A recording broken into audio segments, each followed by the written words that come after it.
Natutukoy naman sa pagkakos ng Sunday service, salamat po sa inyong salita. Lord, salamat po Lord sa pagkakataon na po Lord na aral po kami sa Sunday school na ito, Panginoon, naway yung kayo po yung makita Panginoon sa pag-aaralan. Naway yung mga pag-aaralan namin, naway tumingin po sa aming isipan at ma-apply po namin ito Panginoon sa aming mga Jesus name pray. Amen. Amen. So, ang title po ng ating Sunday school is Continue with the Holy Spirit. Next slide po. Yan. Sabi sa John 15 verse 4 to 5, Remain in me and as I also remain in you. No branch can bear fruit by itself. It must remain in the vine. Neither can you bear fruit unless you remain in me. I am the vine, you are the branches. If you remain in me, and I in you, you will bear much fruit. Apart from me, you can do nothing. So yun, ganun ang sinabi ng Panginoon. Kailangan natin siya. Ang kailangan lang po natin gawin is mag-relate sa Kanya. Next slide. So dito sa lesson po natin, ano ba yung mga kailangan natin matutunan? So una, bakit natin kailangan mag-remain sa Panginoon? Paano po ba yung Holy Spirit makakatulong sa atin mag-bear ng fruit? Tsaka, ano po yung mangyayari kapag ginneglect natin yung relationship natin with God? And panghuli, ano po yung mga ways to stay close with the Holy Spirit? Next slide. Yun, the Holy Spirit po ay works within us. The Holy Spirit enables us to live the Christian life. He works through, paano po? God's Word and a willing and obedient heart. So, nakalagay dito, willing and obedient na heart. So, ibig sabihin, hindi po mag-work yung Holy Spirit kung meron po tayong matigas na puso, kung hindi open. Yung tinatanong sa inyo ng mga naghahanap ng insurance, open-minded ka. Open-minded ka ba? At the Christian, dapat po, dito tayo, kung tayo mabudol sa mga skaman, dito tayo mabudol sa sa word ng Panginoon. So, dapat maging open-minded po tayo sa pagbabasa ng salita ng Panginoon para mag-work yung Holy Spirit sa atin. Next slide. So, dun sa binasa po natin kanina sa John 15 verse 4 to 5, ang daming beses niya po dyan actually na sinabi na remain in me. Bakit po? Bakit ba? Kasi, yun, kailangan natin maging connected sa Kanya, sa ating mind. Bakit?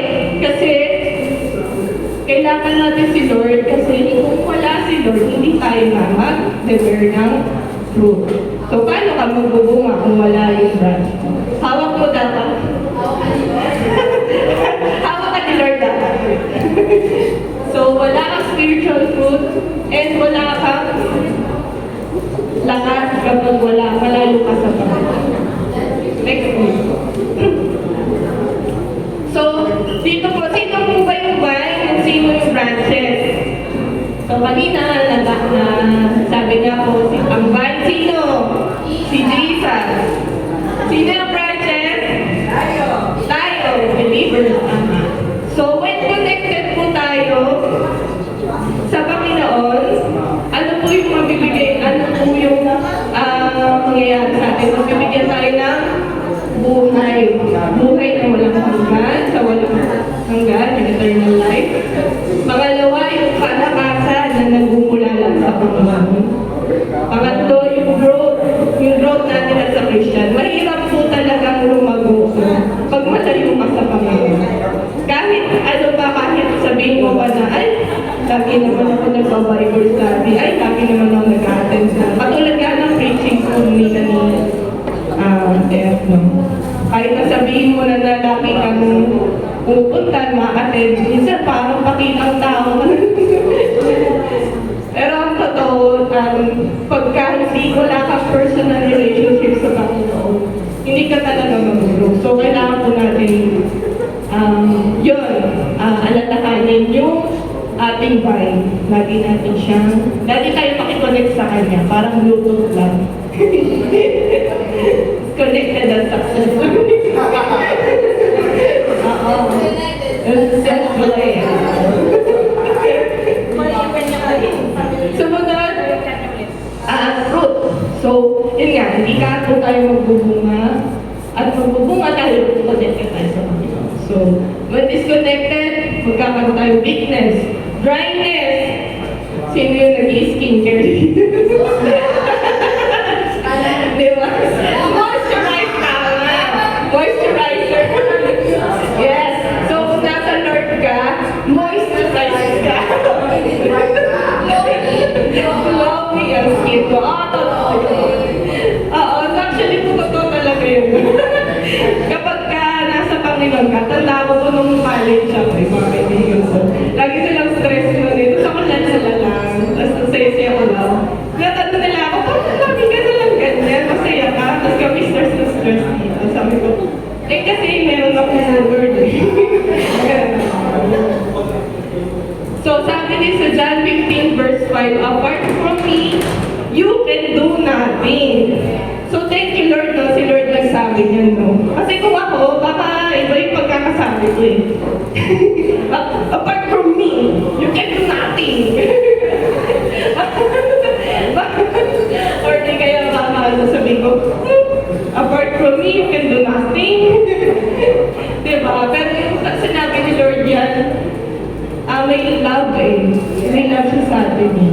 So, ang sarap pakinggan na wala tayong magagawa talaga. Actually, kung talagang mahal mo si Lord, etong words na to, talagang maiintindihan mo. Diba parang pag hindi ka believer, hindi mo siya maintindihan eh. Bakit wala akong magagawa?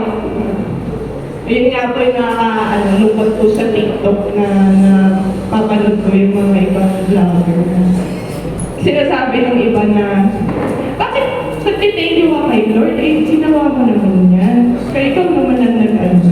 Ikaw naman ang oo, yun, nakakalungkot. Pero nakakatuwa yung iba ko. So, comment talaga na Christian na.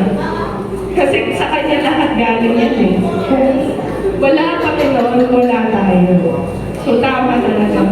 Kaya, as a Christian po, lagi natin magpatuloy na kumawit sa ating Panginoon. What sa ibang kabit ha? Baka ibang kabit ha? So, ayun, sa Lord lang.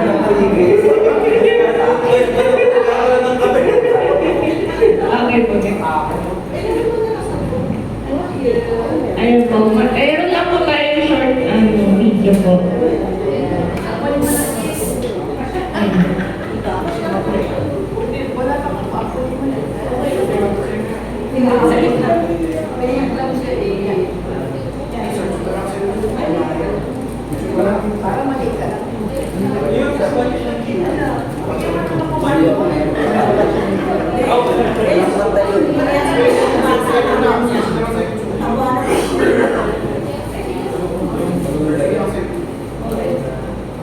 Nakamanunggay ang pastora. Ano ba?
A certain man had two sons.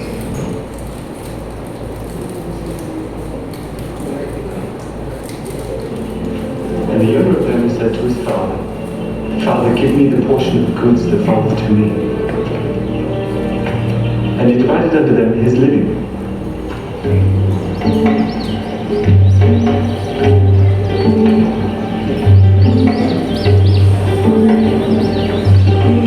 And not many days after, the younger son gathered all together and took his journey into a far country, and there wasted his substance with riotous living.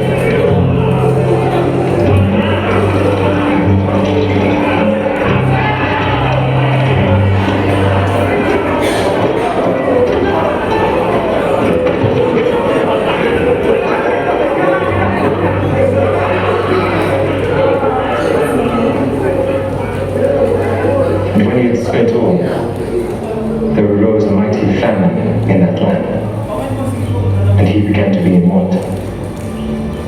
And he went and joined himself to a citizen of that country, and he sent him into his fields to feed swine.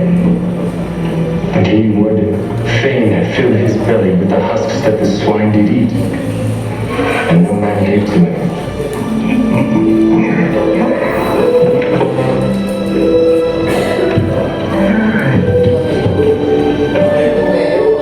And when he came to himself, he said, "How many hired servants of my father's have bread enough and to spare? I will go to my father, and will say unto him, Father, I have sinned against heaven and before thee, and am no more worthy to be called thy son. Make me as one of thy hired servants." And he arose and came unto his father. But when he was yet a great way off, his father saw him and had compassion, and ran and fell on his neck and kissed him. And the son said unto him, "Father, I have sinned against heaven and in thy sight, and am no more worthy to be called thy son."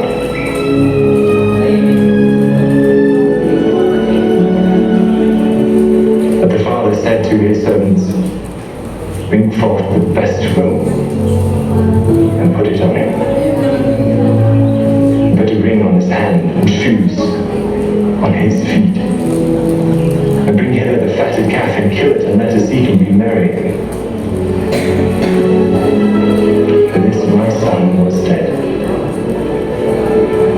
and is alive again. He was lost and is found." And they began to be merry. Amen. Ang ganda ng ano mo. Actually, alam naman natin itong kwento na to. Hindi naman dinakala. So, yun no. Ang ganda ng story ng prodigal son talaga. Actually, ito yung isa sa mga favorite ko kung parable.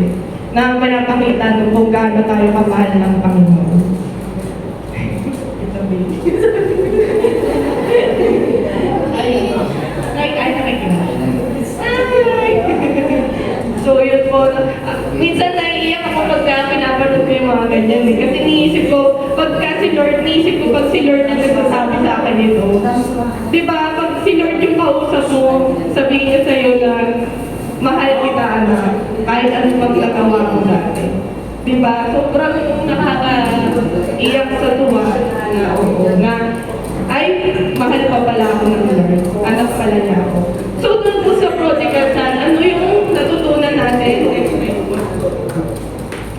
Doon, yung younger son ay gusto niya ng independence. Sabi niya, ay, malaki na ako. Ay, 18 na ako. I can do everything that I want. So, ano ginawa niya? Iiwan niya yung kanyang pamilya, yung kanyang ama. Ginustay niya yung pera na binigay sa kanya. Actually, maana niya yun eh. Ginustay niya eh. Hindi din nag-iisip eh. Tapos niya yan. So, ano nangyari? Naging miserable yung buhay niya. So, siya napunta sa babuyan.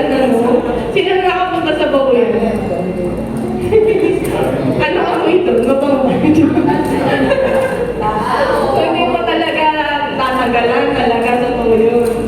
Pero ganun yung naramdaman niya. Actually, ganun po yung nangyayari kapag talagang nawala ka na talaga sa Panginoon. Talagang kapag gumawa ka ng kasalanan. Katulad ng mga nakapanood natin na testimony ng mga addicts, ganyan, drug-addict. Talagang, hala, sige, bilid dito ng drugs, bilid doon. Gamit, ano nangyayari na naluluto yung isip nila hanggang sa nagiging miserable na talaga yung buhay nila. Actually, masahol pa nga doon sa babuyan yung mga naranasan ng mga drug addict na yun. Pero yung mga nag-testify na nakita nila yung Panginoon, ang galing nawawala na.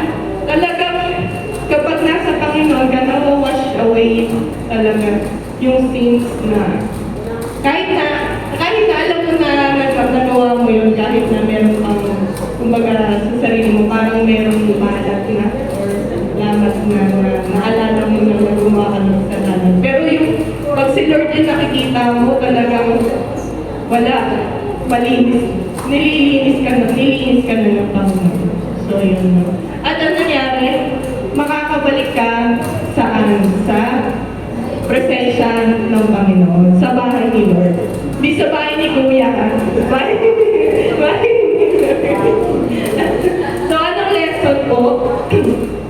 Distance from the Father always leads to loss. So, yun na. Sa mga mag-asawa po dito, tanong lang, yung mga malalayo ang mga asawa, di ba? Ang hirap, no? Ang hirap. At po na tagal namin nakita ni CJ. Lagi po namin sinasabi na, di ako makatulog sa gabi. Wala kang ang hirap ng ang hirap no, na nasanay ka na may katabi, tapos biglang wala. Ang hirap po. Parang gano'n din sa Panginoon.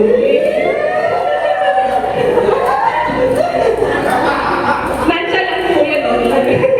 Hindi ako mag-react, pero nakikinig din.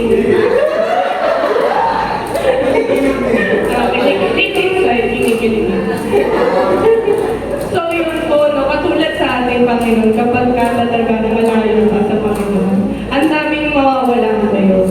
So ano po ba yung mga mawawala?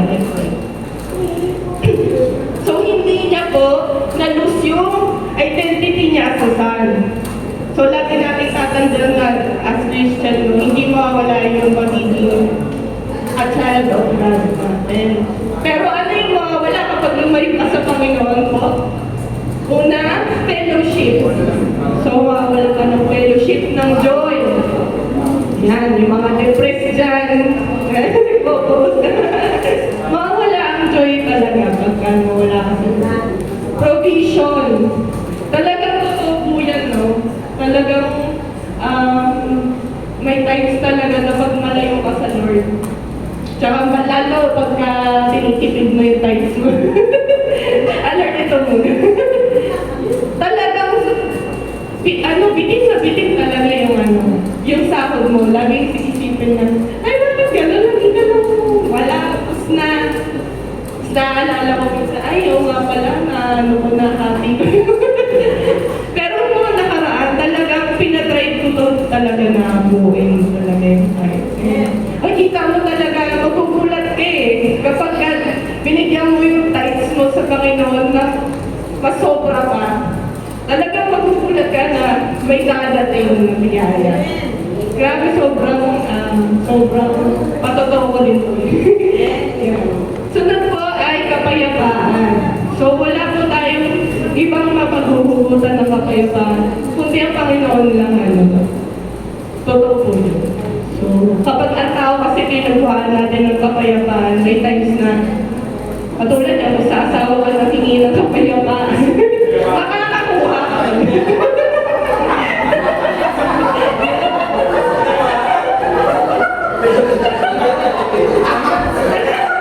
Makapapato sa akin. So, ano pa? Blessings of closeness. So, yun na. Bakit nga blessing yung pagiging close natin sa Panginoon? Simple, yun lang. Parang katulad ng sinabi kanina, kung hindi ka close sa Panginoon, wala kang joy, walang provision, wala kang Next slide po. So, wag din po natin kalimutan i-grieve, wag po natin i-grieve po. Grieve ang Holy Spirit. Sabi sa Ephesians 4 verse 30, "And do not grieve the Holy Spirit of God. The Holy Spirit desires fellowship with us." So, we grieve Him when pag in-ignore natin siya, pag pinili natin po yung kasalanan more than sa kay Lord. Sino yung mga nakakalimot manalangin? So, huwag po tayong makakalimot manalangin. Huwag din po natin i-neglect ang salita ng Panginoon and huwag tayong maging spiritually careless. Yan, yung mga spiritually careless na yan, isang example na yan, yung pag may nag-comment or may nag-post tapos naiisip ka. Comment ka din, ano meron yun? Diba? Huwag po tayo ganun. As Christian, kailangan po tayo maging model, kailangan po tayo maging makita sa atin ng Panginoon parati. Kahit mo sa FB lang yan, kahit naka-anonymous ka. Naka-anonymous sa'yo. Oo. Actually po, may mga ganyan din akong times na nakaka-post din ako ng nakakainig. pero mga after yung ilang minuto, parang feeling ko nag-grieve yung Holy Spirit. Pero, bakit yung nag-post ng gano'n? Talaga yun na marirealize ko, oo man, nag-grieve ko ata yung Holy Spirit. So, yun po, wag po natin i-grieve yung Holy Spirit. Tsaka naalala ko po yung kung naalala niyo po yung sa Amerika na talagang yung sabi nila na dito sa lugar na to walang Diyos. Talaga po. And the next day, ano nangyari? Sinunog yung bayan na yun. So, lagi po natin tatandaan po. Isang talagang ayaw ng... Actually, sabi natin po yun ng salita ng Lord. Huwag po natin gagalitin din ang Holy Spirit. Talagang iyon ay kasalanan na hindi ka lulus sa kanya. Next slide po. So, ano po ba yung meaning ng continuing with the Holy Spirit? So, it means spend time with God daily. So, hindi lang sa jowa. Okay naman may spend time sa jowa, pero unahin ko rin talaga si Lord. Okay? So, sunod, read and obey Scripture. So, po natin kakalimutan. Kung marami tayong oras sa pagbabasa ng post sa FB, dapat po marami din tayong oras sa pagbasa ng Lord. So, tinamaan din ko ako doon. Sunod, worship Him. So, kanina po, sabi ni Elf na wag mag-late. Natamaan ako doon talaga kasi di po kami nakapag-worship. Yun po, na-lesson learned ako. Bago po mag-Sunday or Saturday, wag po kayong kakain ng hulak.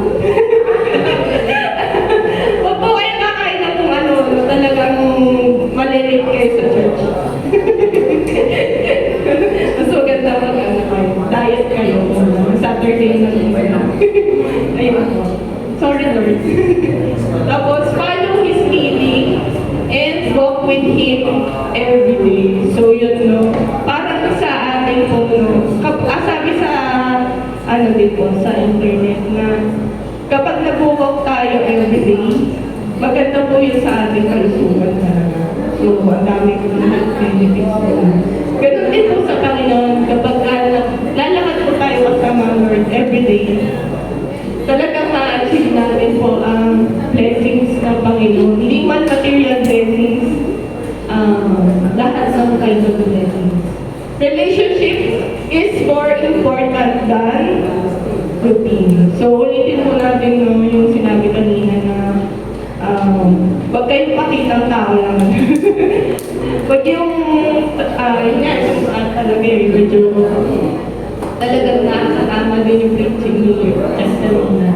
Huwag tayong, yung sasabihin mo na, naman ako, lagi naman ako nagsisimba eh. Pero ang totoo, wala kang relasyon sa Panginoon. So, yun po yung pinakamahalaga. Next po. Remember po, if God feels distant, it is not because we move, we move. So lagi po natin tatandaan na hindi ang Lord ang lumalayo sa atin, kundi tayo po yung lumalayo sa Panginoon. Sabi sa James 4 verse 8, draw near to God and He will draw near to you. Okay. Let's go. So, ito po yung mga reflection po natin sa araw na to. So, lagi niyo pong tatandaan, lagi niyo pong tanungin din yung sarili niyo, am I remaining in Christ? Do I spend time with God every day? Am I listening to the Holy Spirit? And is there anything creating distance between me and God? Next. Yeah. Bible quiz. Madali lang po ito.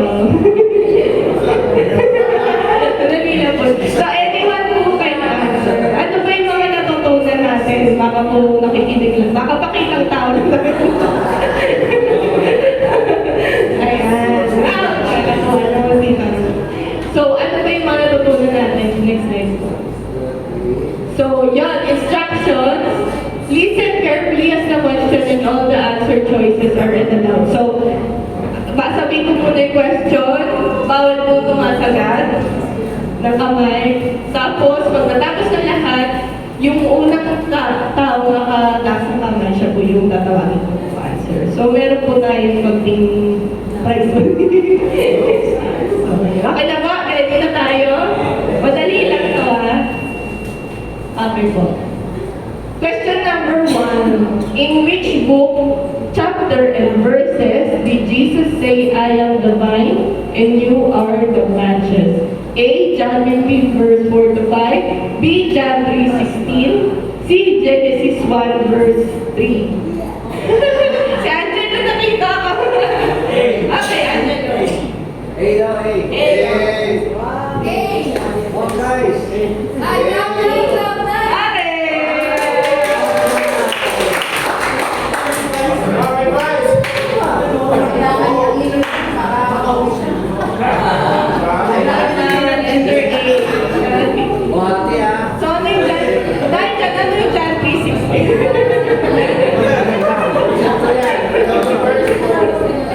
Okay, next question.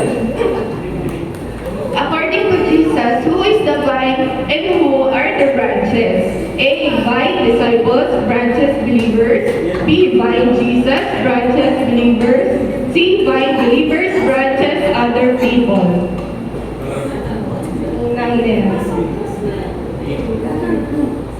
Letter B.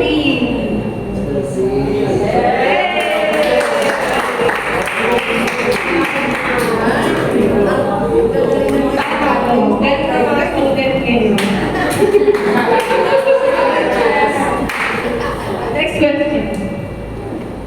In which book, chapter, and verses can we find the parable of the prodigal son?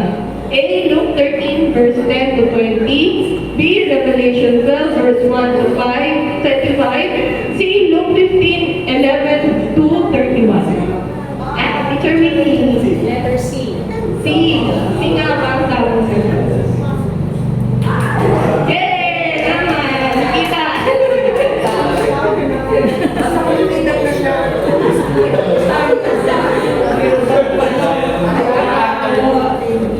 Thank you. Next. In the parable of the prodigal son, who is the son? A. Judas Iscariot. B. The youngest son. C. The eldest son. Dita na. The eldest son. Alin po? Nana-distract ka ba eh?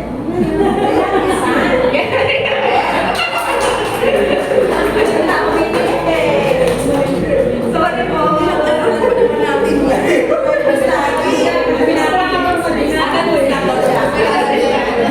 Sorry po. Distract lang. Number 5, according to Ephesians 4 verse 30, what are believers instructed not to do? A. Do not forget to read the Bible. B. Do not turn away from the vine. C. Do not grieve the Holy Spirit. At kuha ka ng talo. Kukuha po tayo ng mga hindi ko pa nakasagot. Sige. Okay. Wala na pa ito yung kinakain. Number 6, fill in the blanks. Apart from me, A. You can be anything. B. You can do it. C. You can do nothing. Para tinitan nila na naman. Kami. C. Tama.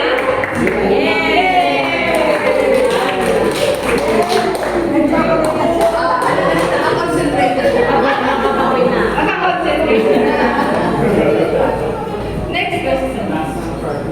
Complete the verse. Draw near to God and letter A. He will answer immediately. B. He will draw near to you. C. He will bless your life. Hello, ikaw. Ano? Okay, ano? Letter? Ayaw ko yan.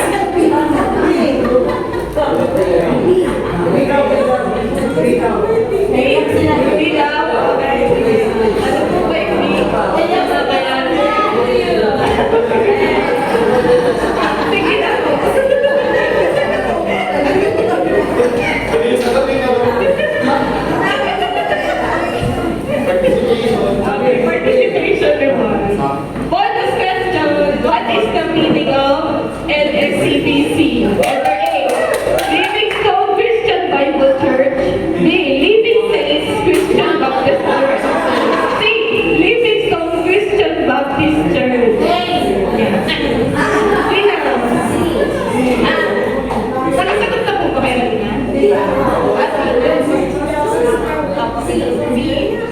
C po ba?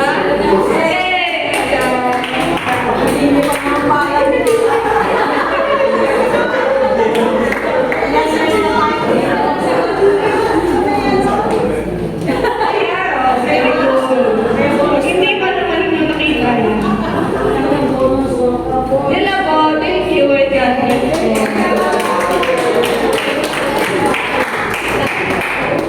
So let us pray po. Panginoon, salamat po Lord God sa Talavera Family School, Lord. Thank you po sa buhay ng bawat isa sa amin po na nandito, Panginoon. Salamat po Lord Diyos sa iyong mga salita, Panginoon. Tulungan niyo po kami na lagi po kami mag-draw near to you, Panginoon. And huwag natin kakalimutan na kayo ng aming Panginoon, kayo ang aming bayan, Panginoon. And Lord, sa aming pag-uwi, ingatan niyo pong bawat isa sa aming Panginoon. And naway sa mga susunod na araw, Lord, kayo pong makita sa aming buhay, Panginoon. In Jesus' name pray. Amen.